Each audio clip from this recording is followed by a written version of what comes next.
Muy buenas noches a todos. Bienvenidos a este ciclo de conferencias internacionales WICS, Innovación y Conocimiento Impulsando el Futuro. Hoy tenemos nuestro primer conferencista de este ciclo. Hemos cerrado hace muy poco un ciclo de conferencias internacionales.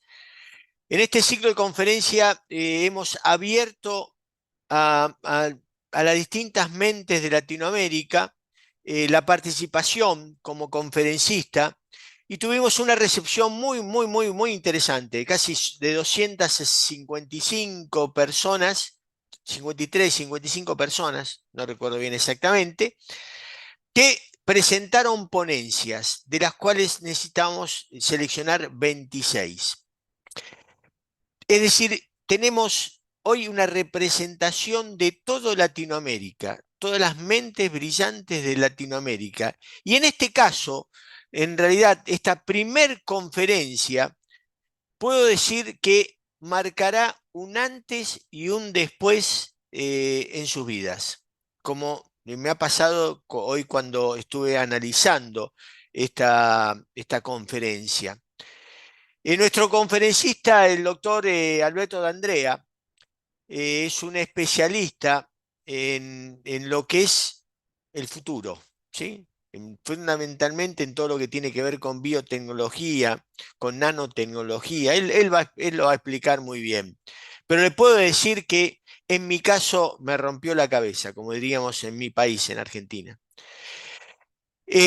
Así que yo voy a empezar ya directamente a hacer una pequeña presentación, primero de mi persona, para que todos me conozcan. Voy a ser el moderador de todo este ciclo de conferencias. Mi nombre es el ingeniero Jorge Castrillón, director de Marketing Educativo y Expansión Internacional de la Universidad de Investigación e Innovación de México, que le da la bienvenida a todos ustedes.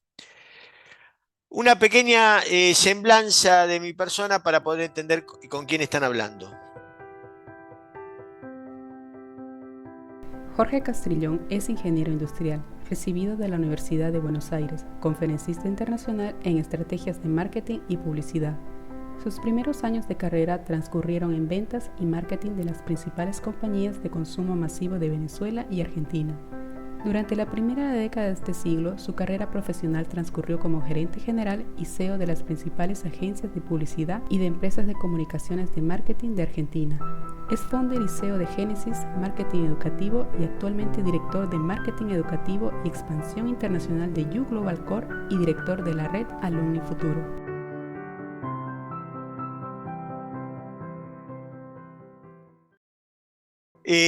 De alguna manera, como decía recién, prácticamente esto es auspiciado por la Universidad de Investigación e Innovación de México y organizado por la red Alumni Futuro Bayou Global. Es un networking internacional que, digamos, le provee de servicios de red alumni a distintas universidades de Latinoamérica. Pero quiero, para que podamos entender desde dónde estamos hablando, es importante que entendamos qué es WICS, qué es la Universidad de Investigación e Innovación de México.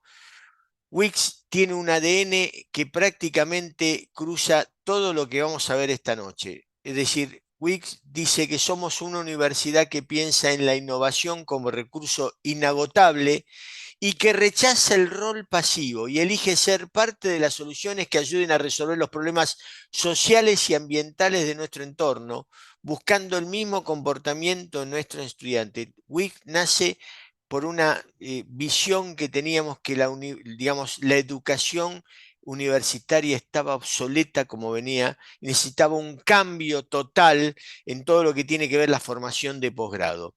Pero además digamos, reforzar el concepto de innovación de hacedor, ¿sí? Lo que decimos es que, y lo reconocemos, desconocemos el futuro, ¿sí? Muy pocas personas pueden decir, hoy nuestro conferencista sí entendemos que conoce el futuro, pero sabemos la importancia que tiene entender las habilidades emergentes como la creatividad, el pensamiento crítico, la gestión de lo impredecible y las habilidades conectivas para desarrollar cualquier trabajo, y eso es lo que nos centramos. Nosotros decimos que hoy nos tenemos que preparar para enfrentar cualquier trabajo. Hoy un niño que entra en el preescolar va a estudiar una carrera universitaria de una profesión que no existe. Y por primera vez en la historia de la humanidad, todo lo que aprendió un egresado universitario queda obsoleto a los 5 años. Por eso nosotros decimos y creemos que Wix somos una puerta al futuro. Tres conceptos son nuestros ejes estratégicos. Uno es que somos una universidad que cree que la innovación es un recurso inagotable. Creemos que el concepto de human-centric, ponemos al ser humano en el medio de todo lo nuestro, ¿sí? Y reforzamos el concepto de innovación. Wix hoy es un networking internacional, es decir, prácticamente es una universidad, digamos, descentralizada y autónoma, virtual, que, digamos, tiene prácticamente 4 maestrías y 2 doctorados, y tiene prácticamente tutores de toda Iberoamérica, como vemos en este momento. En el caso de Wix, es una universidad que tiene 20 años de historia, pero que prácticamente todo lo que es Wix desde el posgrado prácticamente se relanzó en Ecuador, solo en Ecuador, el 14 de agosto del 2022. En todo lo que tiene que ver la parte de posgrado, prácticamente tenemos un año y días, si queremos decirlo de esta manera. Y se relanzó también en Colombia, en Centroamérica, 30 de marzo del 2023. Es decir, que prácticamente a un año de nuestro lanzamiento, tenemos en 22 países 1.200 alumnos de doctorados y maestrías. Y digamos, el mix es que el 80% es doctorado y el 20% es maestría. Y aquí es lo que se representa, en qué países estamos funcionando, digamos, de forma muy efectiva, como Ecuador, como Colombia, como República Dominicana, como El Salvador, como Honduras, como México. Sí, pero prácticamente tenemos alumnos como profesores en toda Latinoamérica. Uno de nuestras fortalezas es la red Alumni Futuro Value Global, que es un networking internacional, como dije antes, que le da servicio a distintas universidades en lo que es red alumni, y tiene una serie de programas. Por ejemplo, el primer ciclo de conferencias internacionales 2023, que acaba de terminar hace unos días atrás, prácticamente la semana pasada, y que el comienzo de estos nuevos ciclos de conferencias internacionales, innovación y conocimiento impulsando el futuro, es un ciclo que va a terminar el 14 de diciembre, prácticamente tenemos martes y jueves de conferencias de acá hasta el 14 de diciembre. Otro programa que tenemos son las masterclass, que son conversatorios donde hablamos sobre un tema determinado, o como el ciclo Pensadores del Futuro, que hoy podría ser parte del ciclo Pensadores del Futuro, esta conferencia el día de hoy, donde traemos futurólogos a hablar hacia dónde va el planeta. El concepto yo como marca, esto es un taller, más que un taller, es un campus de entrenamiento, donde entrenamos a nuestros alumnos para generar este poder personal para enfrentar los cambios del planeta.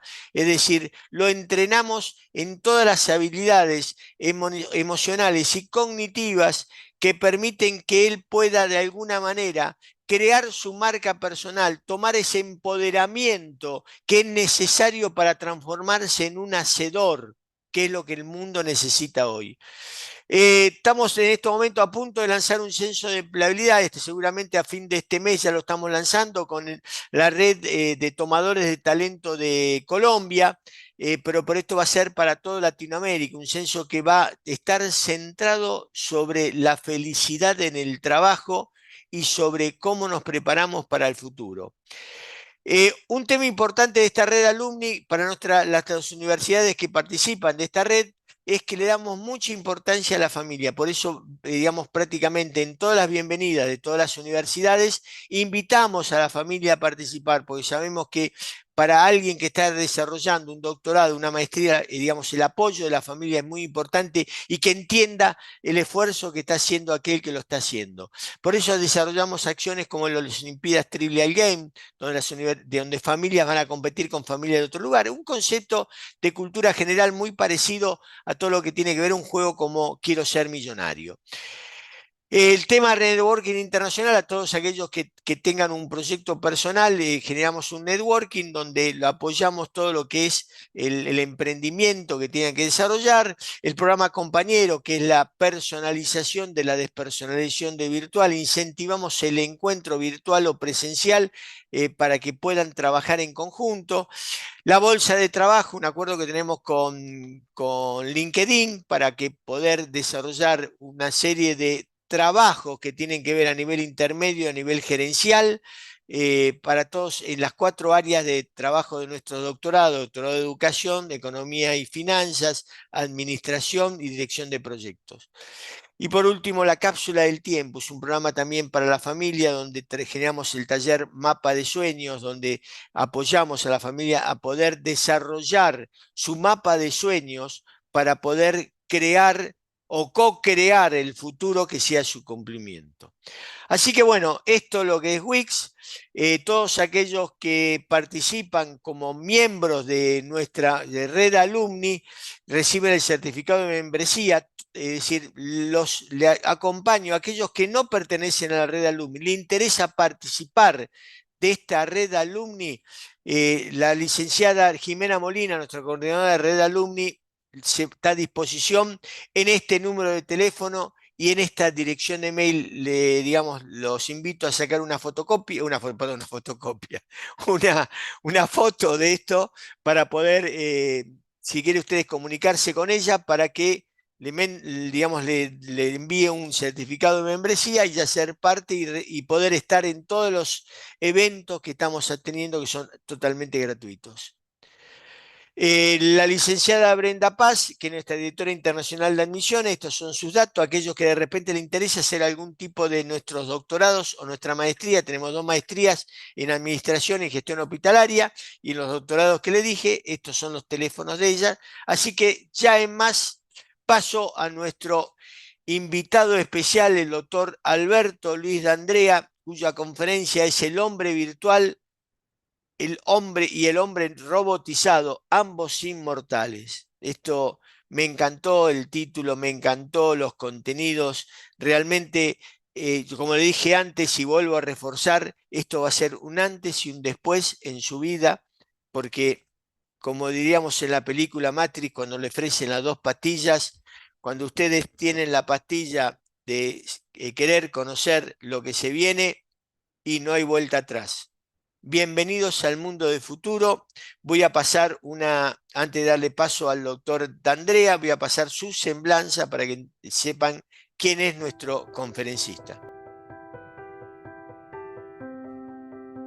Doctor Alberto Luis D'Andrea, profesor y doctor en Ciencias Químicas en la Universidad de Buenos Aires. Tiene una especialización en Ingeniería Biomédica por la Fundación Favaloro en la Facultad de Medicina. Es creador y director de la licenciatura en Nanotecnología de la Universidad KS en Argentina y presidente de la Confederación Argentina de Biotecnología y de la Confederación Argentina de Nanotecnología. Es autor de numerosos trabajos de investigación en revistas internacionales, libros relacionados con la docencia, ensayos y artículos en diarios y revistas. Sus últimos libros publicados fueron La convergencia de las tecnologías exponenciales y la singularidad tecnológica y Pensar del siglo XXI.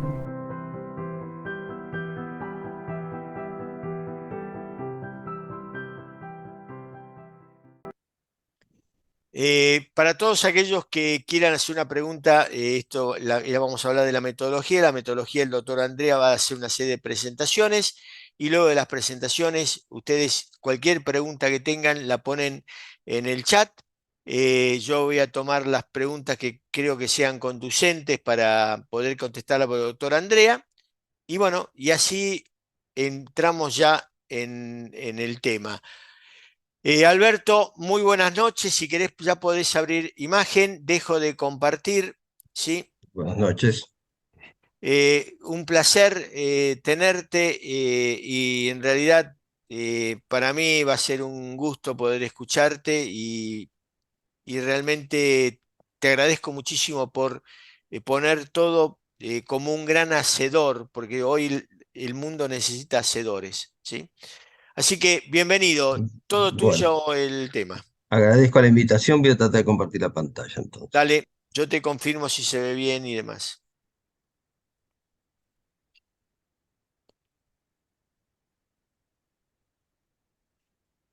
¿Se ve bien? Perfecto, todo tuyo. Dejo el tema de la cámara y demás. Adelante, Alberto.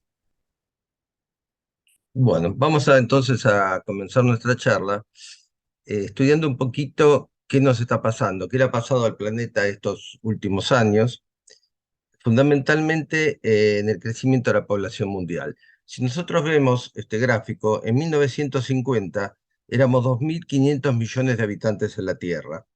Hoy somos 8.000. Es decir, en solo 73 años aumentamos 3,2 veces la población de la Tierra. Esto dicho así es un número, pero supongan que ustedes en su casa, que son cuatro, mañana vayan a vivir 8 personas más. O sea, tendrían 12 personas. Habría muchísimos problemas, de ubicación, de interrelación personal, de más necesidad de alimentos, de medicamentos, etcétera, etcétera. Entonces, este crecimiento exponencial de la población trajo muchísimos problemas. Vamos a señalar algunos de ellos.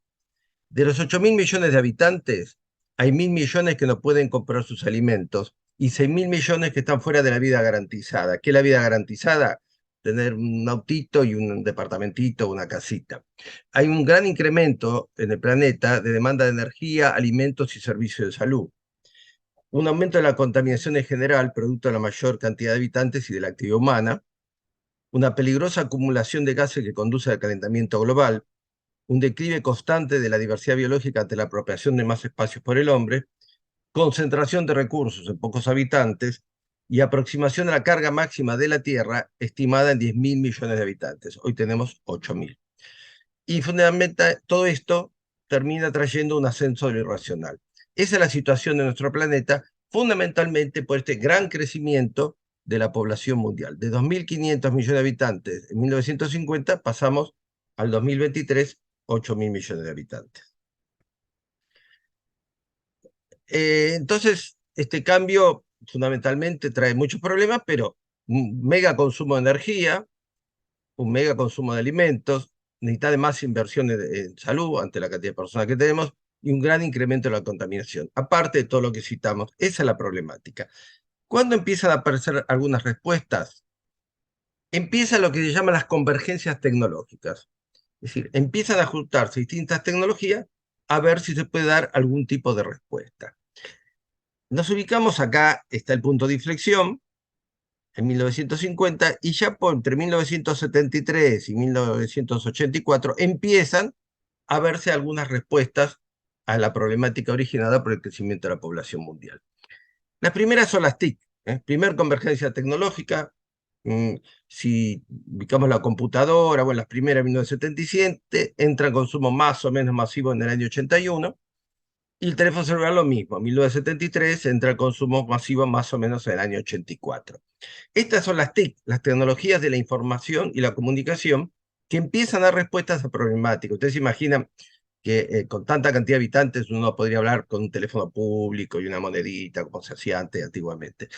Ahora, las TIC las ubicamos en su pleno desarrollo entre el 1975 y el año 2000. Hoy convivimos todo el día con las TIC, pero nosotros tenemos 9 necesidades humanas primarias. Salud, alimento, energía, vestimenta, transporte, medio ambiente, defensa, comunicación, vivienda, etc. Y las TIC dan respuesta a una sola necesidad humana primaria, que es la comunicación. Muy importante poder comunicar estos 8.000 millones de habitantes del mundo, pero es una sola respuesta. No daba respuesta en el área de los alimentos, de la energía, de la salud, etcétera, etcétera. Por lo tanto, por esa época también, empiezan a aparecer dos ciencias tecnologías integradas. En 1973 ubicamos lo que es la biotecnología moderna, es decir, ¿por qué se llama moderna? Porque es a partir del ADN recombinante, cuando se empieza a sacar ADN de un lado y se puede poner en otro. Y En 1974 aparece la nanotecnología a partir de Norio Taniguchi, un profesor de la Universidad de Tokio, que por primera vez dice la palabra nanotecnología. Estas dos ciencias, tecnologías integradas, que vamos a hablar un poquito ahora de ellas también, empieza a dar lugar a una segunda convergencia tecnológica a partir del año 2000, al principio del siglo, con la idea de respuesta a las necesidades humanas primarias que no podía dar las TIC. Y empieza a aparecer algo que vamos a ver bastante después, que es nano, bio, info, porque obviamente se incorpora la infotecnología, y esta C de cognotecnología. La incorporación de estas dos disciplinas con la biotecnología y la nanotecnología trae un cambio de paradigma, un cambio de paradigma que es muy importante en educación incluso. ¿Por qué? Porque antes de esta problemática, nosotros teníamos ciencias y tecnologías separadas, una universidad de ciencia por un lado, otra tecnología por el otro, destinadas a comprender y explotar la naturaleza, es decir, el saber, muchas veces enciclopedista. Luego de este cambio de paradigma que empieza a darse, aparecen ciencias, tecnologías integradas, no nada más que para comprender o explotar la naturaleza, sino para transformar la naturaleza. Y dice Jeremías Riskin, un gran escritor, es que es necesario transformar la naturaleza para restituir las pautas perdidas y tener alguna posibilidad de vida latina. Entonces, a todos aquellos tienen que saber si uno está antes o después de este cambio de paradigma. ¿Seguimos con el enciclopedismo y estamos destinados a comprender la naturaleza y explotarla? ¿O ahora, ante las problemáticas que tenemos, que son acuciantes, y lo vamos a ver con detalles después, necesitamos ciencias, tecnologías integradas destinadas a transformar la naturaleza? Si nosotros buscamos y buscamos y buscamos, vamos a encontrar solo tres ciencias, tecnologías integradas capaces de transformar la naturaleza. Esas ciencias, tecnologías capaces de transformar la naturaleza son la química. La química hizo más de 100 millones de compuestos que no existían en la naturaleza. Todos sabemos el potencial de la química en la industria farmacéutica, cosmética, alimenticia, hidrocarburos, pinturas, etcétera. Pero hoy en día muchos de sus desarrollos tienen cierto grado de toxicidad y empieza a ser muy peligrosa para esta cantidad de habitantes del planeta. Y las otras dos, capaces de transformar la naturaleza, son la biotecnología y la nanotecnología. A este triángulo, nosotros le llamamos el triángulo del saber para el siglo XXI. Ahora, ¿qué pasó? Tanto la nanotecnología como la biotecnología tomaron de la química lo que necesitaban, a través de la nanoquímica, a través de la química biológica. Y el triángulo, entonces, para saber hacer e innovar en el siglo XXI, se toma la química y quedan las dos ciencias, tecnología capaz de transformar la naturaleza, la nanotecnología y la biotecnología, y aparece la infotecnología. Estas tres es el triángulo para saber hacer, innovar en el siglo XXI. Y es parte de la segunda convergencia tecnológica. Yo dije la segunda convergencia tecnológica empieza a principios de siglo, y aquí encontramos una presentación prácticamente del tema. Esto se publicó en el año 2002, pero prácticamente desde el año 2001, donde el Departamento de Comercio de Estados Unidos habla de, para mejorar la performance humana, de la info, bio, la nano, bio, info y connotecnología, es decir, de las NBIC. Si acá vemos este dibujito, tenemos la biotecnología, la nanotecnología, la infotecnología, que avanzan hacia la cognotecnología, y este conjunto es la segunda gran convergencia tecnológica a principios del siglo XXI. Para los que no saben qué es la biotecnología o la nanotecnología, bien, vamos a hacer una pequeña definición. La biotecnología usa seres vivos o parte de seres vivos para dar respuestas a las crecientes necesidades socioeconómicas. Por ejemplo, yo agarro el gen de la insulina humana, lo pongo en una bacteria y la bacteria empieza a producir insulina humana. Entonces acá tenemos la definición de biotecnología. Un ser vivo la bacteria y o parte de un ser vivo el gen para producir algo de interés socioeconómico. La biotecnología puede dar respuestas en 4 necesidades humanas básicas.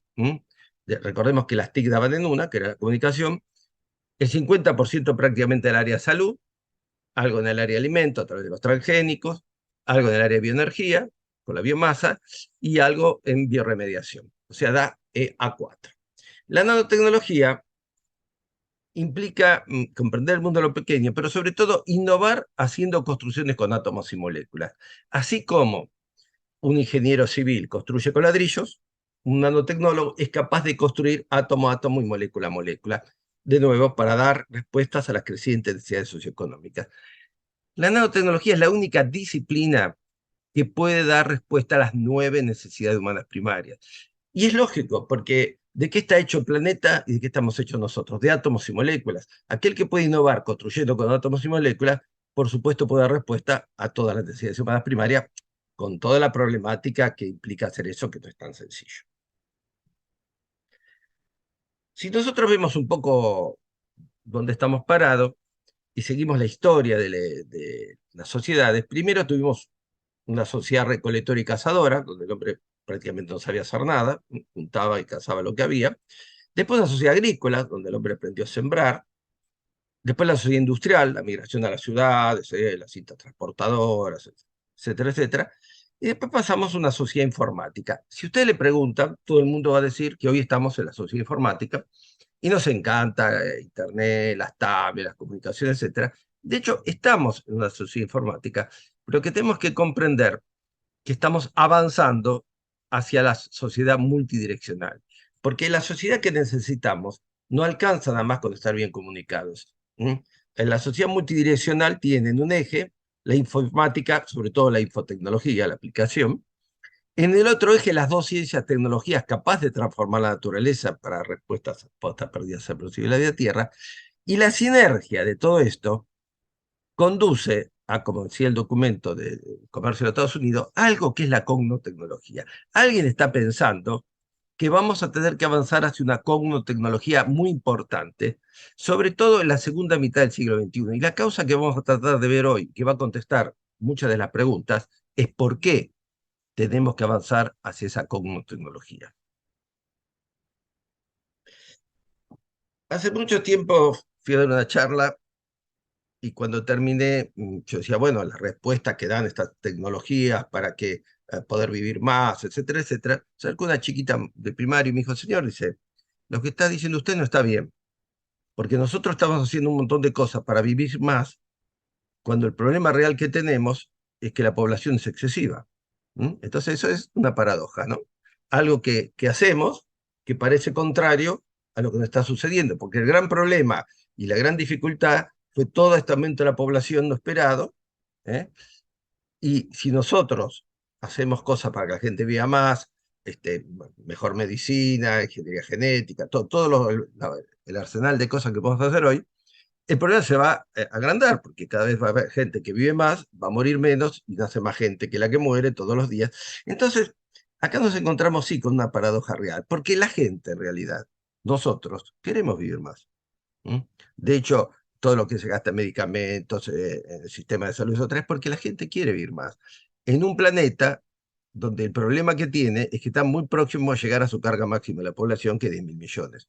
Entonces, esto es una paradoja, pero vamos a tener que acostumbrarnos a que en realidad tenemos que resolver los dos problemas, porque no hay forma de resolver uno sin el otro. Por la forma de que somos, y ese crecimiento va a ser inevitable, y tenemos que tratar de solucionar. Entonces, en realidad, tenemos la respuesta a estas tecnologías capaces de transformar la naturaleza eh, y para dar respuesta al aumento de los requerimientos de la población del planeta, y por otro lado, va a seguir esta búsqueda de inmortalidad por causas varias que vamos a tratar de desentrañar. Yo publico en muchos lados, publicaba en la revista Investigación y Ciencia, y también tengo un blog propio que se llama Biotecnología y Nanotecnología al Instante. Y ya me empecé a preocupar hace muchos años, empecé a ver un tema, cuando sale el libro El gen egoísta de Richard Dawkins, donde Richard Dawkins dice, el hombre no es lo más importante son los genes. Los que continúan en el tiempo y trascienden son las líneas genéticas. Los hombres se reproducen, continúan la línea genética y mueren. Y de hecho, en la antigüedad se moría a edad muy temprana. O sea que el hombre es descartable, algo así. Lo que perdura son las líneas genéticas, decía Darwin. El centro del universo es la continuidad de las líneas genéticas de la vida y no los hombres, que son descartables y su función. Por eso el libro se llamaba, entre otras cosas, El gen egoísta. En el año 2012, le cuento esto no para mostrar los artículos que hice, sino para ver lo consecuente que fui durante el tiempo en seguir este tipo de trabajo, ¿no? En el año 2012 publico La guerra invisible, el hombre versus los genes. Porque de alguna forma la muerte viene codificada en los genes, está todo el famoso tema de los telómeros y la telomerasa. Con lo cual, si el hombre quiere vivir más años, tiene que modificar a través de un montón de cosas las problemáticas de la expresión genética y tiene que ir avanzando hacia la modificación genética. Entonces hay una serie de trabajos, por ejemplo, La Guerra Invisible, publicado en 2012, El hombre versus los genes, donde yo digo que esta guerra termina con el gen inmortal o el hombre inmortal sin genes. En el año 2014 publicó La Guerra ahora visible, El hombre versus los genes, por una serie de circunstancias que se habían dado. Después digo, del gen egoísta hasta la inmortalidad sin genes. Empiezo a hablar de esa temática, que puede llegar a pasar algo de eso. En el 2019 publicó algo que los genes nos impiden desentrañar el origen de la vida del universo, nos ponen un límite al conocimiento. ¿Mm? Hay un autor que dice, bueno, mire, un perro puede ser muy inteligente, pero usted le da un problema de matemática no se lo puede resolver. Es decir, tenemos un límite de lo que podemos comprender. Eso es lo que se cruza ahí. Y finalmente, no finalmente, vamos a ver otro peor, pero dice, la tercera convergencia, un viaje atrás en el tiempo.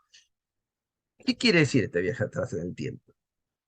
El hombre viene diseñado para morir, genéticamente. Todo lo que nosotros podemos hacer puede hacer que tardemos más a partir de la medicina, o si empezamos a interactuar con los genes, por ejemplo, años 2006, premio Nobel por el RNA de interferencia. Es la primera vez que el hombre puede interferir la expresión genética y anular un gen que por una mutación puede llevar a algo grave.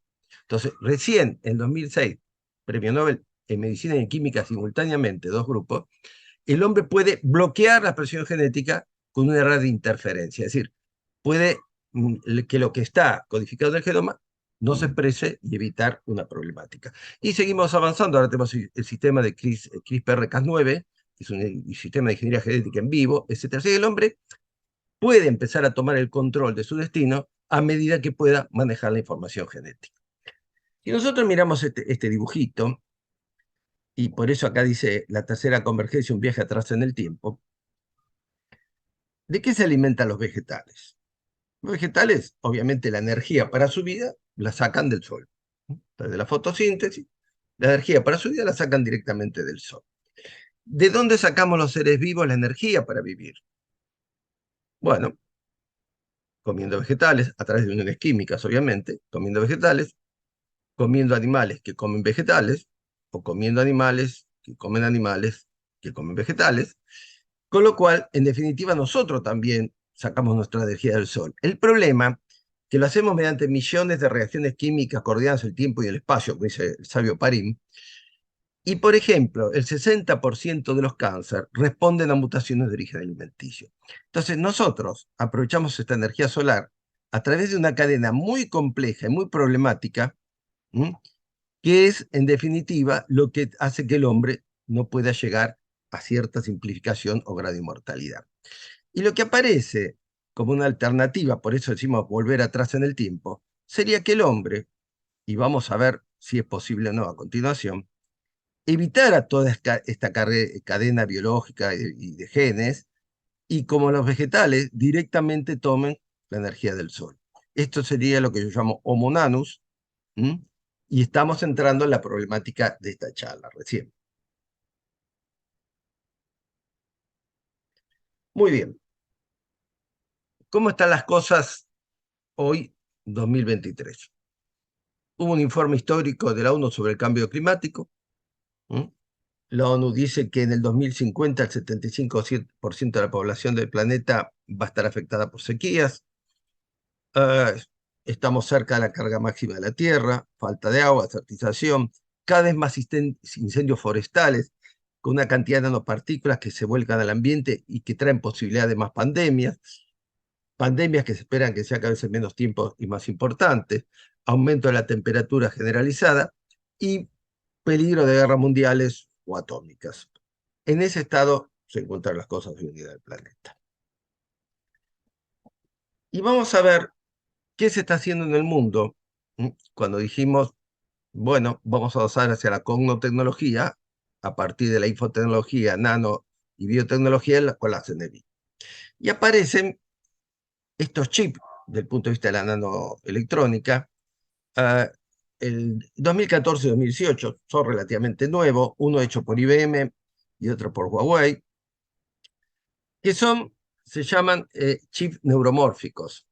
Es decir, una cosa es hacer una red computarizada sintética y otra cosa es hacer dispositivos para que cómo funciona el cerebro, que no resuelve secuencialmente, resuelve muchas cosas a la vez. Estos chips que se llaman chips neuromórficos y pueden formar redes neuromórficas, tienen, por ejemplo, ¿por qué se llaman nanochips, no?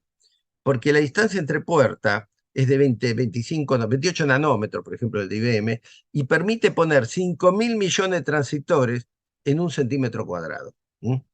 El nuevo que salió, el Kirin, dice que tiene 5.500. Estos chips tienen la particularidad de hacer todo lo que se hace en informática, pero también incorporar los sentidos. Nosotros no tenemos un teclado como las computadoras. Nuestro cerebro, ¿cómo funciona? A partir de lo que escuchamos, de lo que oímos, lo que olemos, lo que tocamos. A mí es en casa, yo me imagino una casa. Entonces, nuestro ingreso son los sentidos muchas veces. Entonces, si ven el dibujo original hecho por la persona de IBM que desarrolló este chip, ah, van a ver que él dibuja la parte usual de las computadoras y la parte de los sentidos. Y los sentidos no son binarios, no es 100 o no 100. Hay toda una escala. Con lo cual, eso no se incorpora con el sistema binario, se incorpora por pulsos láser. Sea como sea, estos nanochips neurosinápticos van al centro de la idea de poder hacer un cerebro artificial. Estos chips nanosinápticos con los membristores y algo más que vamos a ver. Ahora, esto es del 2014, 2018. ¿Cómo sigue avanzando este tema? Miren, vamos a cosas más nuevas, ¿no? Por ejemplo, este es un trabajo donde ellos ya pueden hacer neuronas, comportamiento similar a neuronas y sinapsis en forma escalable. 2001, acá tienen cómo lo hacen. Este trabajo del 2022 son investigadores del MIT que crean sinapsis artificiales 10.000 veces más rápidas que las humanas. Y este que es de 2022, hay muchísimos, yo selecciono tres nada más, y le muestro esto para que vean que esto tiene un rigor científico. ¿eh? Nosotros tenemos que saber que los tiempos de la ciencia y el paso de la ciencia a una aplicación a veces lleva muchos años, puede llevar 7, 8, 10, pero estamos frente a un cambio trascendental que hay que ver. Esto es muy importante, este trabajo. Generalmente cuando nosotros trabajamos con una computadora, trabajamos con el software y el hardware es el que vino. Acá lo que hacen es un sistema tal que el hardware es reconfigurable. Fíjense, el cerebro cuando aprende algo hace conexiones nuevas.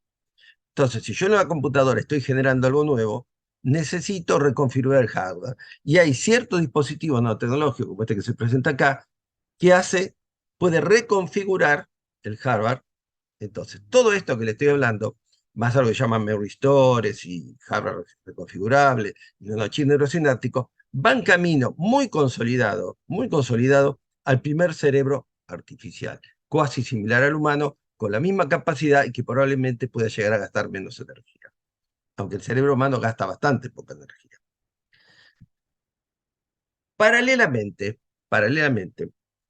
en el mundo, hay dos proyectos cerebro humano. Tal vez alguno recuerde el proyecto Genoma Humano, que se terminó en el año 2000 y que se supo cuántos genes teníamos, dónde estaban, cuáles eran, y a partir de ello viene un gran desarrollo de la ingeniería genética. En este momento hay dos proyectos cerebro humano, a ver, dos, digamos, del mundo occidental que conocemos, hay otros. Uno es el de Estados Unidos y otro es de la Comisión Europea. Para que usted tenga una idea del proyecto Genoma Humano, creo que se invirtieron 1.500 millones de dólares. El de Estados Unidos va por una inversión de 3.000 millones de dólares. Y digo esto no por un tema económico, porque difícilmente alguien invierta tanto dinero en algo que no tiene posibilidades. Entonces, estos dos proyectos ah, se parecen en bastantes aspectos.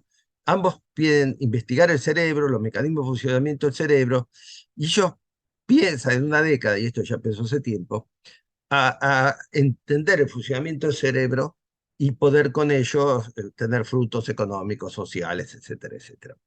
Entonces acá tenemos dos temas. Por un lado, con la nanoelectrónica se están desarrollando o las bases para llegar a cerebros artificiales. Y por otro lado, hay proyectos para conocer y desentrañar una vez por todas cómo funciona el cerebro. Entre ambos es la sinergia ideal, porque yo voy haciendo esto, me sirve también para descubrir cosas, etc. Pero hay algo más importante en este momento, que cierra esto como si fuera un triángulo, que empezó hace unos años, que es, por ejemplo, DARPA, que es una agencia de investigación avanzada de los Estados Unidos. Esta agencia empezó en 2018, pero en 2020 dio subsidios extraordinarios a 6 grupos de investigación, todos vinculados con la interfase inalámbrica cerebro-computadora. Se basan en distintos temas ópticos, distintos temas físicos, pero la mayoría tiene un camino bidireccional, es decir, entender cómo funciona el cerebro y poder grabar cosas en el cerebro. Esto es muy serio y, bueno, obviamente los institutos son de primer nivel, el Battle Memoria, el John Hopkins, el Rice, etc. No le voy a leer todo esto, pero sí, por ejemplo, estos institutos son la cabeza del proyecto al cual se unen un montón de instituciones privadas y otras universidades. Hay 6 financiados que ya estaban trabajando, a la cual se le han dado los recursos necesarios para poder avanzar más rápido. Por ejemplo, el Instituto Battle, eh, lo que hace es, usa es mínimamente invasivo, administra nanopartículas y tiene nanotransductores electromagnéticos no quirúrgicos, y estos convierten las señales eléctricas de neuronas en señales magnéticas del transceptor externo que puede registrar y procesar y viceversa para permitir la comunicación bidireccional. En la Universidad de Melion, el dispositivo que utiliza es acústico-óptico. Bueno, la Universidad de Rice usan una especie de tomografía óptica y para evitar la función y escritura usan el enfoque magnetogenético para hacer que las neuronas sean sensibles a los campos magnéticos, etcétera, etcétera. A ver, en este momento hay 6 proyectos bastante avanzados que intentan poder comunicarse directamente con el cerebro de una computadora, entender lo que está pasando en el cerebro y, por otro lado, poder grabar cosas sobre el cerebro. Entonces tenemos, por un lado, esta comunicación bidireccional, inalámbrica, cerebro-máquina; por otro lado, los cerebros cuasi artificiales; y por otro lado, los proyectos para conocer todo el cerebro. ¿A dónde vamos con todo esto? Acá tenemos otro ejemplo, el Pentágono, por ejemplo, ¿no? Tiene un proyecto, para ello inyecta 80.000 millones de nanopartículas para leer, dicen ellos, y controlar el cerebro. Bueno, hay muchos proyectos de este tipo y están avanzando a bastante buena velocidad. Esto tiene un crecimiento exponencial porque va avanzando incluso con el crecimiento exponencial de la nanotecnología, que es muy, muy importante. Acá tiene, por ejemplo, un mapa que se conoce hoy, simple, el más simple que se puede dibujar, que es un mapa de todo lo que le conoce el cerebro humano hoy, de fuente electrónica. En realidad yo lo corté porque no entraba, sino la segunda parte va acá abajo, ¿no? Va todo ahí abajo. Bueno, es simplemente para que vean cómo se está trabajando y cómo se está avanzando en esta comprensión del cerebro. Vamos a ir entrando más en el tema que nos interesa todavía, que es el título de la charla de hoy. En 1958, el primero en hablar en singularidad tecnológica fue el matemático y físico húngaro John von Neumann. Bueno, él decía que los robots iban a ser capaces de fabricarse ellos mismos, automejorarse, y cada vez, en algún momento, podían pasar a la capacidad intelectual humana. Y ese fenómeno lo llamó singularidad. Una pregunta que a mí me surge: ¿hubo una singularidad humana? Es decir, ¿el hombre hoy es como era hace 20.000 siglos? Miren, el Homo habilis no diferenciaba lo que era real de lo que se imaginaba. Eso era buenísimo, ¿no? Porque si uno no lo imagina, no lo diferencia, se imagina que ganó la lotería y se lo cree. Pero el hombre ha ido evolucionando, hizo una especie de singularidad, a tal punto que cuando hoy nace un niño, ¿tiene que pasar por toda la historia del hombre para ser como es? No. ¿Mm? Porque ese niño, ese cerebro, empieza a tomar el software de la sociedad. ¿Y cuánto tiempo tarda ese cerebro en tomar el software de la sociedad? Jardín infante, primario, secundario, universidad, posgrado, 35 años. La pregunta hoy es, ¿no es mucho 35 años para pasar un software de un lado a otro? ¿Mm? Si nosotros podemos grabar el cerebro, podemos tomar la información directamente en forma inalámbrica a una computadora, tenemos cerebros cuasi similares, estamos comprendiendo cómo funciona y vamos a apoyarnos en grandes pensadores universales. Y vamos a empezar en 2006 con Ramil Garfirulin, Garifulin, perdón, ruso, en unas conferencias, fue el primero en hablar en nanopsicología. Miren qué palabra rara, nanopsicología. Pero él decía en su momento, ¿no? Su trabajo principal, en un tiempo no muy lejano en el cual las señales del cerebro se han de transmitir directamente a las redes, una sociedad abierta desde el punto de vista cerebral. Decía que nuestras señales van a ir directamente a la red, comunicación alámbrica, y van a poder interactuar entre ellas en la red. Un concepto muy difícil de aceptar en el año 2006, pero él habló de la nanopsicología. Yo trabajé sobre nanopsicología, hay poca gente trabajando en el mundo, y hice este artículo, esto que está acá, tratando de unificar, ¿sí? ¿Qué sería esta nanopsicología? Identifico dos aspectos, uno externo y otro interno. El externo es el impacto que los productos nanotecnológicos producen en nuestra psique, los nuevos productos, digamos. El aspecto interno, podemos distinguir dos cosas. Comprender y modificar conducta mediante la comunicación informática bidireccional no quirúrgica desde y hacia el cerebro. Es decir, yo no voy a tener que preguntar al paciente para ir sacando lo que le pasa. Voy a poder leer directamente lo que le pasa y voy a poder, de alguna forma, interactuar con lo que pasa.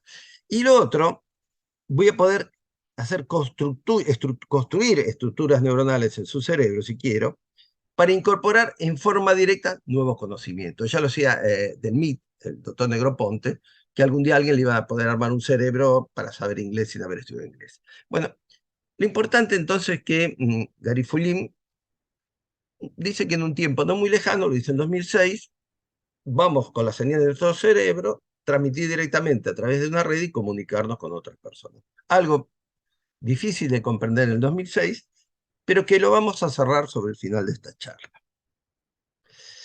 En 2011 ubicamos a Dmitry Iskov, es ruso, es el que hizo prácticamente Internet en Rusia.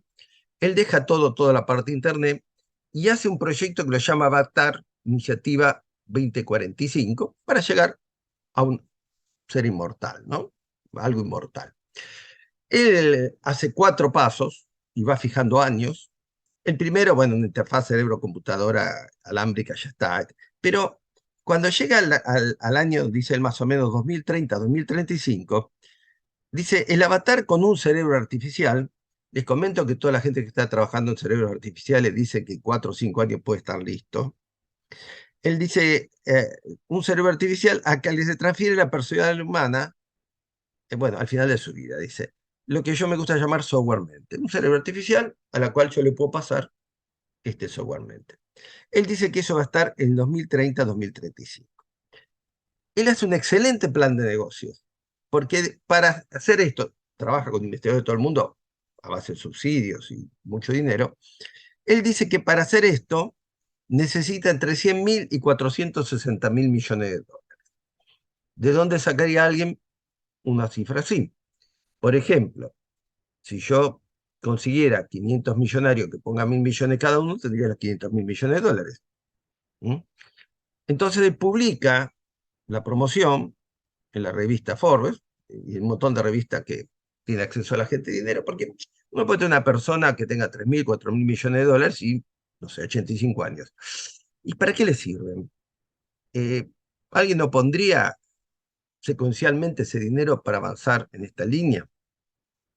De forma tal que el contrato incluye que va a ser el primero en poder aplicar este sistema para lograr la inmortalidad, dice él, y si no llegarán a tiempo, será para sus hijos o sus nietos, es decir, como un derecho que no se pierde.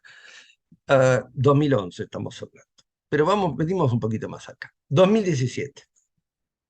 Y acá vamos a ver que se empieza a manejar dos cosas. Una inmortalidad en un robot o una inmortalidad simplemente dentro de una virtual o robotizada. En base hacia una de ellas, dice, los humanos, el doctor William Koch, especialista en mecánica cuántica de la Universidad de Manchester, unos libros muy interesantes, muy didácticos de cuántica, dice, los humanos cargarán sus cerebros a los robots para inmortalizarlos antes de lo que te crees. Él va por la inmortalidad robotizada, no virtual. Sigamos avanzando. Todos conocen a Ray Kurzweil, es el que preside Singularity. Él dice, mm, quiero subir tu cerebro a la nube, lo mismo que decía el padre en la nanopsicología. Quiero saber tu cerebro a la nube y que vamos a ser inmortales en 2045. Eso es lo que dice.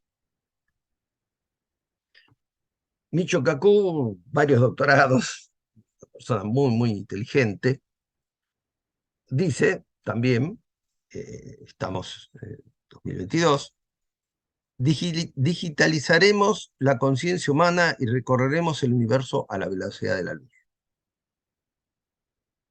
Nuevamente, esta comunicación, cerebro-computadora, y sacar todo lo necesario. Y ya llegamos al 2023, salteando un montón de ejemplos y casos que no viene al tema, donde alguien de Silicon Valley, el científico hindú Desai, dice algo que todos sabían, pero que nadie se animaba a decirlo demasiado, sobre todo por el advenimiento del chat GPT y de todos estos sistemas capaces de hablar, contestar, etcétera, etcétera. Dice, los humanos podrán subir su conciencia a un ordenador a finales del año 2023. Estamos en el año 23 y estamos a finales del año 23. ¿Qué nos está diciendo? Nos está diciendo que, a ver, a mí me pueden hacer filmaciones, yo leo una página y me sacan el timbre de voz perfecto, o sea, puede salir mi imagen en una computadora con mi voz, uh, me pueden hacer un cuestionario, me pueden poner todas las charlas que yo di, uh, mis temas afectivos, me arman mi personalidad virtual, y a partir de ahí, si yo algún día me muero, alguien va a poder hablar conmigo con la computadora, con mi imagen, con mi voz y con lo que yo siento, etcétera, etcétera. A ver, tal vez tengamos que elegir a partir de ahora si queremos ser virtuales, inmortales.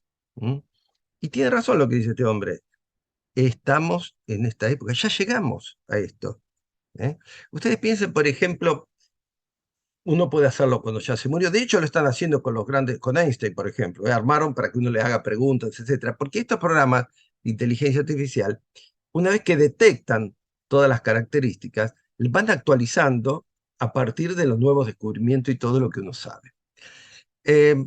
Por ejemplo, si yo hoy optara por hacer eso, mis nietos y mis tartaranietos podrían entrar a esta computadora y decir, ¿cómo te va, mi bisabuelo? ¿Cómo eran las cosas? ¿Qué opinas de esto? ¿Qué opinas de lo otro? Y yo le voy a contestar. Es más, podría hacerlo yo con otra máquina, que es lo que decía el padre de la nanopsicología. Tenemos que tener presente esto. En la inmortalidad virtual ya está, ya existe. A tal punto que hay empresas que están ofreciendo servicios. Esto es lo que decía en el 2006 Gary Fulini. Comunicarnos directamente a una red en forma virtual. Fíjense, dos empresas, ¿no? Esta empresa, esta persona está digitalizada, obviamente. Ellos hacen humanos digitales, usted le puede encargar para lo que quiera. Y esta otra, que se llama Forever, en este momento lo que está haciendo es, sobre todo, grandes personajes. Por ejemplo, le han hecho a Einstein, usted puede, por un dinero, hablar con él, etcétera, etcétera. Pero mire lo que dicen, que no tiene ningún problema en crear una representación digital tuya hoy, ya, para mantener conversaciones con tus familiares y lo más importante, dice, manteniendo intacto tu yo, tus recuerdos y tu personalidad a través del tiempo. Entonces, tenemos que tomar conciencia que hoy ya existe el humano virtual, que esto avanza en forma exponencial y que vamos a tener que elegir en algún momento de nuestra vida si queremos morir o queremos quedar inmortalizados en forma virtual para que la gente pueda hablar con nosotros, ver nuestra expresión mientras hablamos, decir todo lo que sabemos, todo lo que se actualizó en nuestra expertise, en nuestros sentimientos, en nuestras sensaciones. La primera etapa está cumplida. Por eso esta charla obedece a un artículo, en realidad son dos, lo publiqué en castellano y en inglés. Ustedes saben que la revista Investigación Científica lamentablemente cerró, y yo publico de hace muchos años un blog mío que se llama Biotecnología y Nanotecnología al Instante, que acá tienen, y lo publiqué en inglés y en castellano. Porque acá empiezan a cerrar muchas cosas. Por lo menos a mí me empezaron a cerrar muchas cosas. Dijimos que las TIC, a partir de 1975, era la primer convergencia tecnológica. Dijimos que cubría un aspecto de las necesidades humanas y a partir del año 2000 vino una segunda convergencia tecnológica, la CNBIC, Nanobio, Info y Cognotecnología, que fundamentalmente era nanobio, infotecnología, avanzando hacia la cognotecnología, por lo que dicen 2045, la mitad del siglo XXI. Ahora bien, ¿qué es la conciencia? ¿Por qué decimos que estas máquinas pueden tener conciencia? Que la conciencia nuestra se está poniendo. Vamos a leer libros gruesos así, tratando de explicar lo que es la conciencia, pero yo me remito a Erwin Schrödinger. Schrödinger, ustedes probablemente lo conozcan, es el padre del modelo atómico probabilístico, 1926, el modelo atómico que estamos usando en la actualidad. Cuando él, después de ser premio Nobel, escribe un libro muy chiquitito que se llamó ¿Qué es la vida? Tratando de decir que, bueno, todo lo que habían hecho ellos no era exactamente lo mismo para la vida. Y en ese librito hace una pequeña definición que creo que es lo suficientemente clara para lo que percibimos en esta charla, ¿no? Él dice, la conciencia es la mente que alguna vez haya dicho o sentido el yo. Nosotros cuando hablamos decimos, yo esto, yo lo otro, sentir el yo es tener conciencia de uno mismo. Entonces él dice, la conciencia es la mente que alguna vez haya dicho o sentido el yo. Y acá este grafiquito es todo el esfuerzo que yo puse a hacer por juntar todo esto y que por primera vez, después de 20 y pico de años o más de trabajar en este tema, lo pude ver con claridad. Que voy a tratar de transmitírselo, no es fácil, pero bueno. Nosotros tenemos el humano celular mortal. ¿Mm? Tenemos características que definen a la persona. ¿Cuáles son las características que definen a la persona? Lo que piensa, lo que siente y cómo se comporta. ¿Mm? Esa es la personalidad. Tenemos, y acá diferencia de una vía intrínseca y extrínseca. ¿Cuál es la extrínseca? Es cómo lo hago, independientemente de lo que está pasando en mi cerebro, que sería lo intrínseco. Entonces, a través de esta inteligencia artificial, yo pongo todos los rasgos de la personalidad, desde la voz, la forma de moverme en la pantalla, lo que pensé durante toda mi vida, lo que sentí en distintas ocasiones, si me interesaba el fútbol, me interesaba esto, lo otro, el comportamiento, y todo eso lo ubico en esto, vía la inteligencia artificial y genero una conciencia virtual que lleva al hombre inmortal virtual año 2023. Pero por el otro lado, teníamos los desarrollos científicos tecnológicos, los nanochips neuromórficos, los membristores, los nanochips reconfigurables, que llevan un cerebro artificial, los dos proyectos Genoma Humano, la comunicación cerebro-computadora, y esto lleva a un cerebro estructural, que lo llamo Natura, que es casi similar, al cual yo le voy a poner esta conciencia y para llegar a un humano robotizado, inmortal también. Y acá puse 2030, porque si bien todos coincidían que esto iba a ocurrir más o menos por el 2045, todo esto de la inteligencia artificial y del humano virtual inmortal lo ha acelerado. Entonces, todo decía más o menos 2045, ahora se está hablando ya 2030, 2035. ¿Mm? Ahora bien, ¿por qué hablo de una vía extrínseca? Porque yo puedo sacar toda la información del cerebro, hacer el software mente y ponerlo en el cuadro similar, o directamente agarrar la conciencia virtualizada y ponerla en el robot.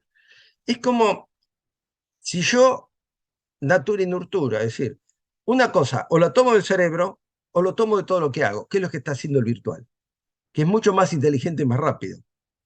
Pero por los dos caminos yo voy a llegar a esa conciencia. Para uno me alcanza, para el otro poder usar todo lo que viene softwaremente y llegar al robot. Entonces, ahora bien, recuerden ustedes por qué alguien querría hacer todo esto. ¿Por qué alguien quiere hacer todo esto?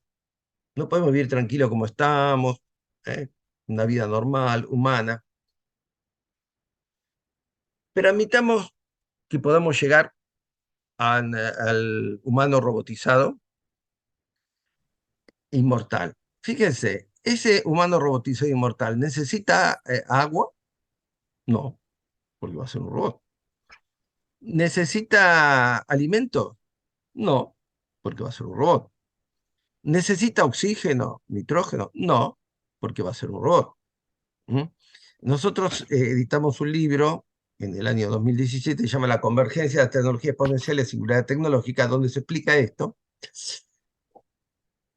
¿Necesitamos genes? No, porque va a ser un robot. Y acá volvemos a la postulación inicial cuando decíamos que este camino ¿eh? de la biología y la biotecnología podía llegar a desaparecer y alimentarnos directamente de la energía solar, porque el robot se va a alimentar por paneles solares o baterías, ¿m? Y esto daría por tierra con un montón de profesiones, de genética, biotecnología, ingeniería de alimentos, pero aparte, al no necesitar agua ni oxígeno y hacer el tiempo intrascendente, uno podía viajar y vivir por el resto del universo. ¿M? Ahora, ¿por qué todo esto?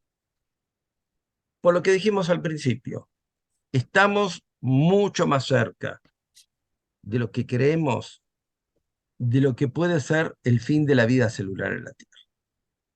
¿Por qué? Todos vemos la cantidad de incendios que hay cada vez mayores, la falta de agua, la gran cantidad de habitantes, el aumento de lo irracional en el mundo, la posibilidad de guerras nucleares, pandemias que pueden ser terribles a corto plazo. Entonces, alguien se está preparando con todo esto y por eso la CNBIC, Nano, Bio, Infocono cierran de la cosmotecnología. Alguien se está preparando por si se produce el fin de la vida celular en la Tierra. Luego llegamos a 60 grados. Entonces, estamos preparando para pasar de ese humano celular mortal a este humano robotizado inmortal a través de los dos caminos. O de esta inteligencia artificial que es capaz de darnos una personalidad, una conciencia, o de este software mente en función de esta comunicación inalámbrica y que yo pueda tener.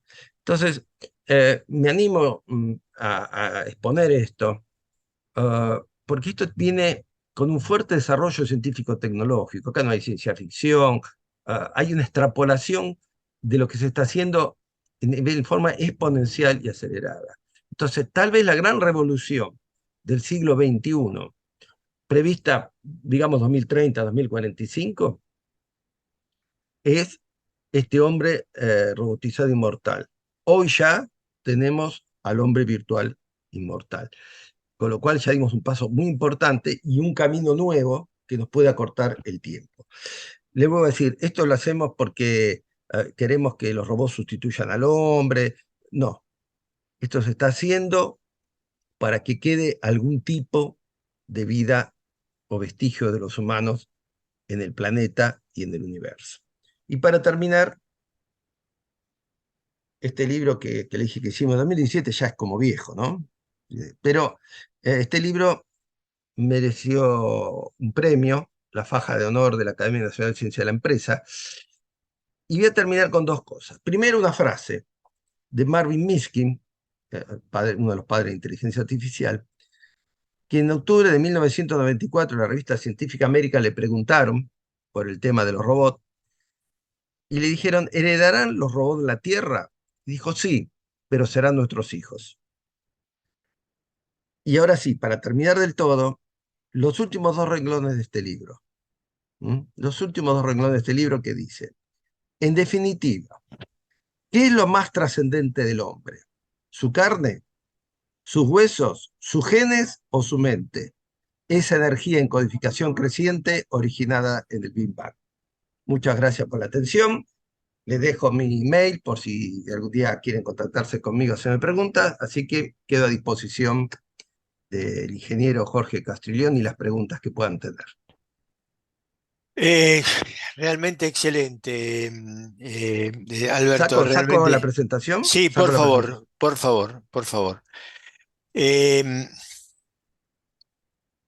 ok,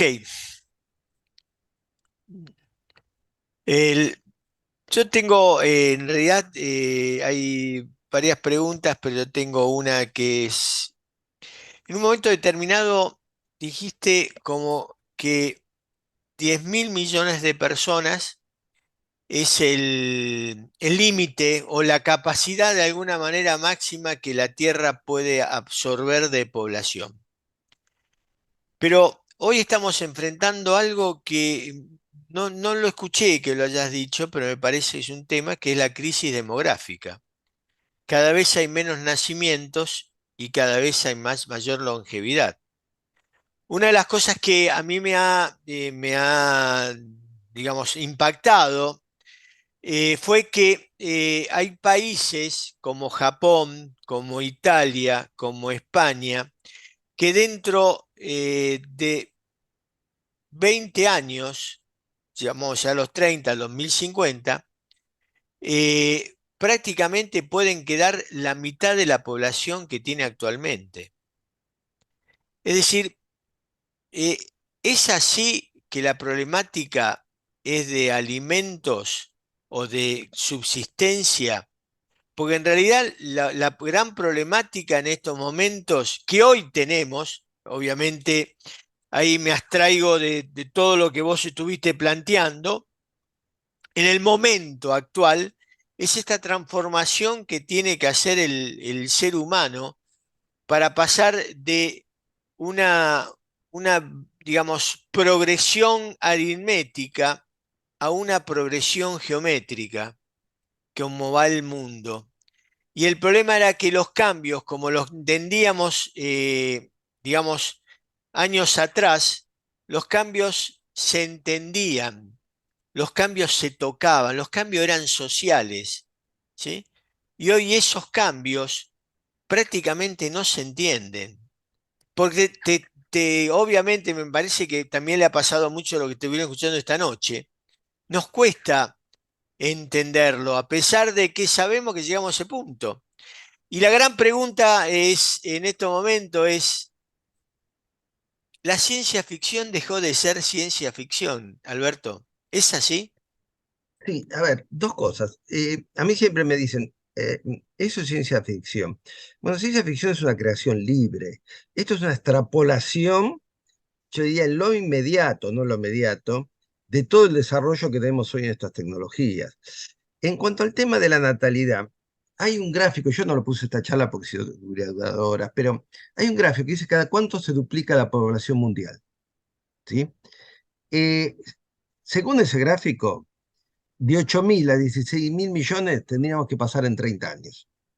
Ahora, los que saben dicen que por ese problema de que va bajando la fertilidad y la demografía, recién se va a llegar a los 10.000 en el 2050.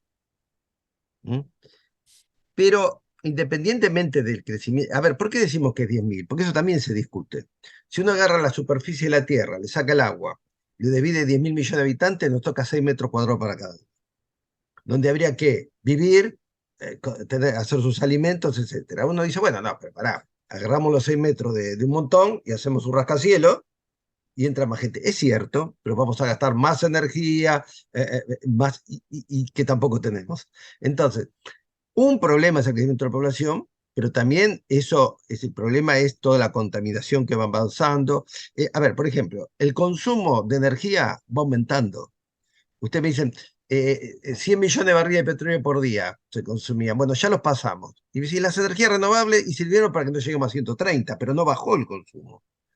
Ese es el tema. Entonces, son muchos los problemas, no es nada más que este crecimiento. Ahora, si uno sigue la tabla de crecimiento como viene, en 30 años debe pasar de 8.000, se duplicaría a 16.000. No va a ocurrir eso, dicen todos, precisamente por este tema demográfico que está ocurriendo. Pero, Va a ser Alberto, un pico de Gauss y va a caer. perdóname. Sí, En los años 50, el índice de fertilización de la mujer estaba en 4 y pico, no llegaba a 5, ¿sí? Hoy estamos en 1, y monedas. Es decir, la población deja de crecer dentro de muy poco. sí, también hay que reconocer cuántos años más viven los que están. No, no, por eso está Ahí bien, se te lo compensa. No, pongo, no, lo pero que se dice es eso. Ellos dicen que tendría que llegar a 16.000 en 2050, pero por ese tema van a llegar a 10.000. Eso es lo que piensa que exactamente. va a bajar. Pero llega a 10.000. Total. Pero independientemente que se puede discutir el número, hay un montón de otros problemas. Ujú. A ver, lo de los incendios es innegable.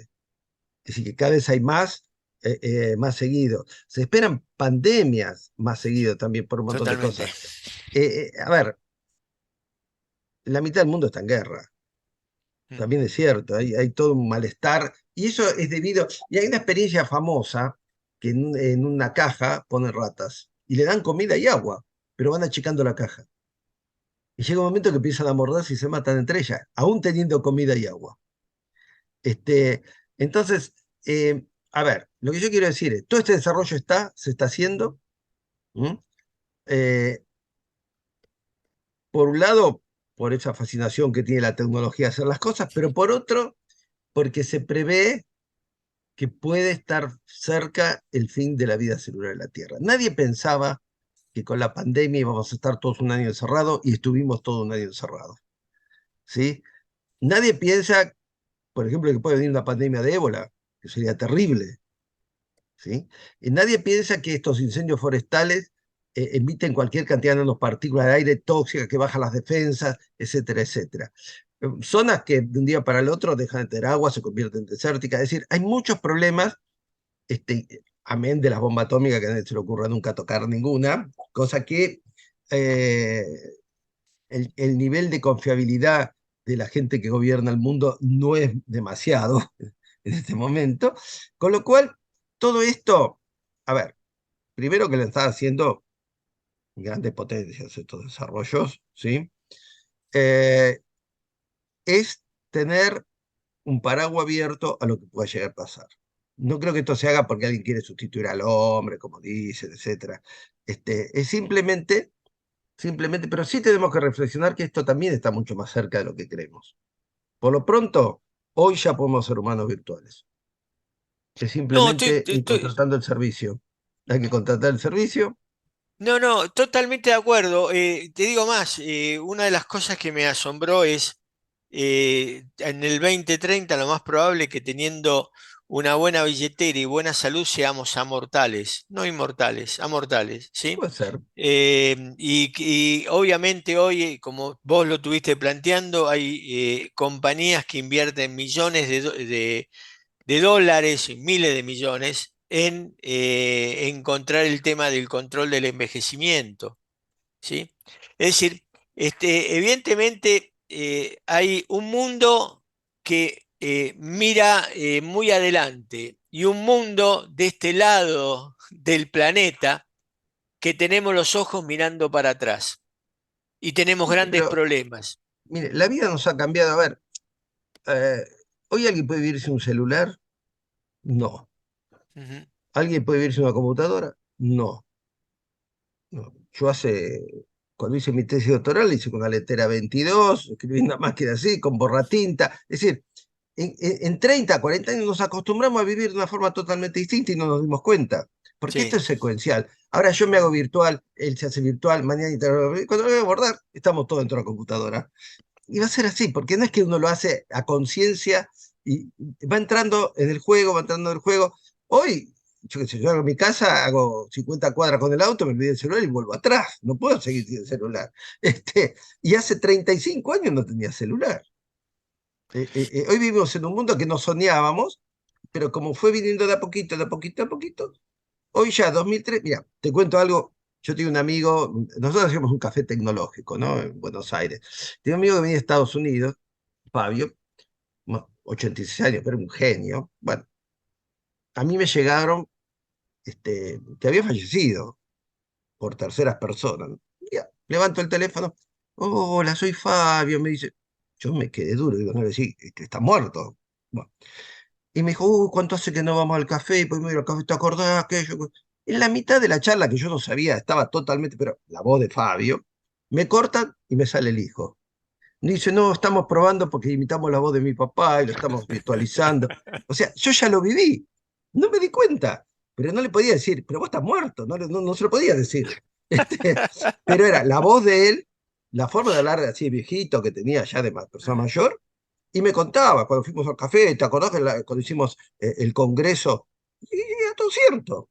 Me dio un Es verdad. mail, el tipo me dio un mail. Eso me pasó en febrero de este año y lo hicieron para probar si el sistema servía con alguien que estaba lejos, que no sabía, estaba tan seguro. Y bueno, después, a mitad me dijo el hijo, vale, le dije todo al hijo, pero, pero bueno, le estaban buscando una forma de inmortalizarlo. Por lo menos, porque el hijo era informático, o sea, estaría armando una empresa de ese tipo de cosas en Estados Unidos. Pero ya yo ya lo vi en febrero, este tema. Cosa que al principio dije, pero ¿cómo puede ser? Y hoy en día, vos lees una carilla y te reproduce la voz exactamente No, igual. sí, totalmente, Una carilla y te reproduce la voz totalmente. exactamente igual. Te graban un par de imágenes y te reproducen exactamente igual. Y si vos lo haces con tiempo, no después de muerto. Yo, a ver, si yo pongo mis 3.000 trabajos dentro de la computadora, mis pasiones, fútbol, esto, jugar no sé, la que tengas, tu forma de pensar, esto y lo otro, y se va actualizando automáticamente en todos esos rubros. Y bueno, vos tenés una inmortalidad virtual Es totalmente de acuerdo. y la tenés a partir de 2023. De ahí a pasar a robotizada, que es más compleja, y más desarrollo tecnológico, que también va avanzando. Y bueno, eso puede ser un juego, hasta ahí, ¿eh? Porque yo digo, a ver, un chico de 8 años se le muere la madre. Puede hablar con su madre todos los días. Sí, no, no, sí, sí, sí, ¿O seguro, no? seguro, ¿O seguro no? que es así. Sí, sí, sí, seguro Bueno, que es así. es bueno eso? ¿Es malo? Bueno, ahí viene todo otro No, tema. es que no, tenemos que avanzar. Ya no es si es bueno o es malo. Mi padre un día me paró cuando tenía 20 y pico de años, no, más o menos, estaba terminando la escuela secundaria y me dijo, hijo, para poder triunfar en la vida tenés que escribir 80 palabras por minuto en la máquina de escribir. Ah, ¿Sí? la famosa. Bueno, era de nuestra época eso. Sí, sí. Nosotros vivimos 5 grandes tsunamis, una charla que yo tengo. Esos 5 grandes tsunamis lo vivimos y hoy aquellos que hemos surfeado los tsunamis del cambio, ¿sí? Hoy estamos 20 pasos adelante de aquellos que son jóvenes, pero que no entienden lo que están. Pueden amoldarse en estos momentos. Yo digo, en estos momentos hay una necesidad y hay un mercado muy importante para los más 60 que, digamos, que acompañaron el cambio y están en una posición como la tuya o como la mía, que abiertos a todas las nuevas tecnologías, porque tenemos la experiencia del pasado y la tecnología del hoy, ¿sí?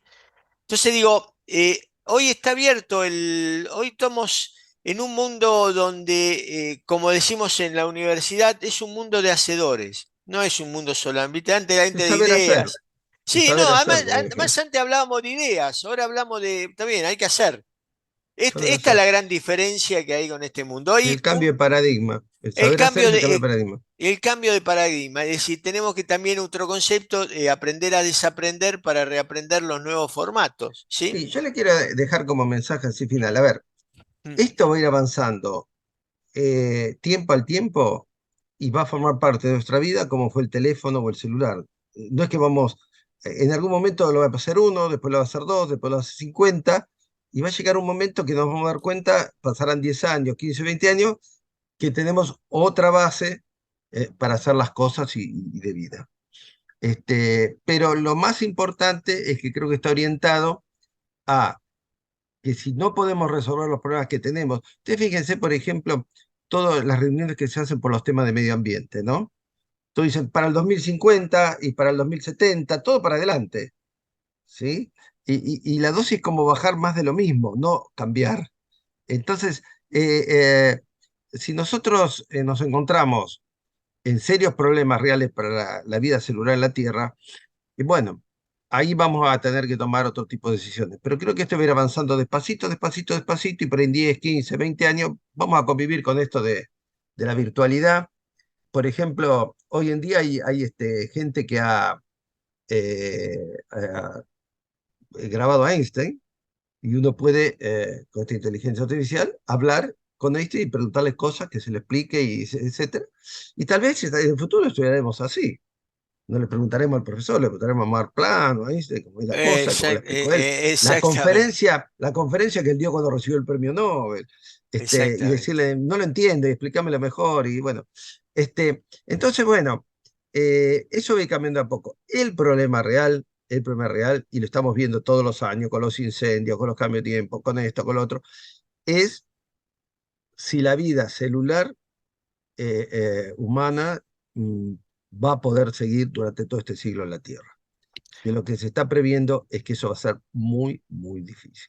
Bueno, eso es lo que están trabajando varias compañías también por el tema, no solamente como estás planteando de la virtualidad, digamos, de dejar el conocimiento puesto dentro de una máquina y que, digamos, hacer un cerebro paralelo en todo esto, pero también se está trabajando en digamos, el alargar la vida física, celular, como decís. Mira, para Sí, cerrar con todo esto, son los dos caminos, sí. pero el de la vida celular, es decir, la inmortalidad real, a mi buen entender, es si se le gana a los genes y termina la vida Ah, claro, exactamente. genética. Sí. Si no, no va a haber inmortalidad real.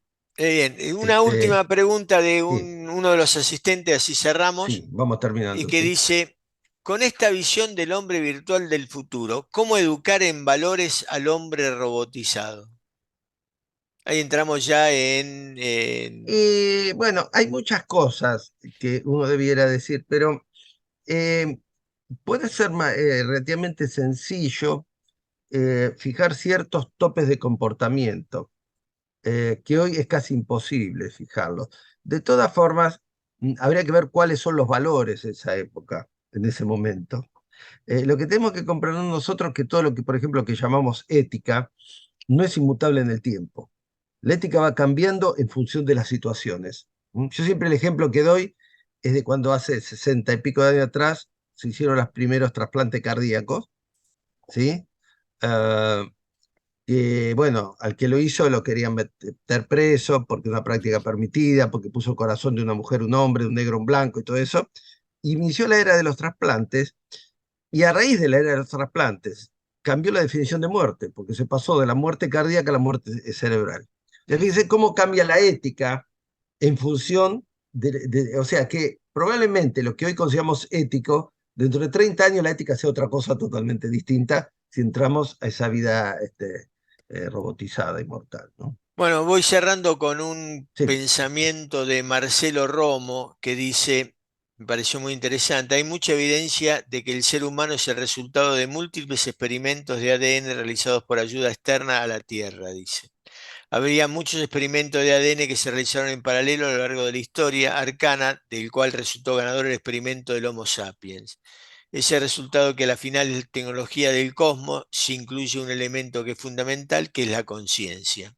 Ahora parece que el Homo sapiens le tocó realizar la experimentación para preservar el ADN. La pregunta es si seremos capaces de preservar la conciencia.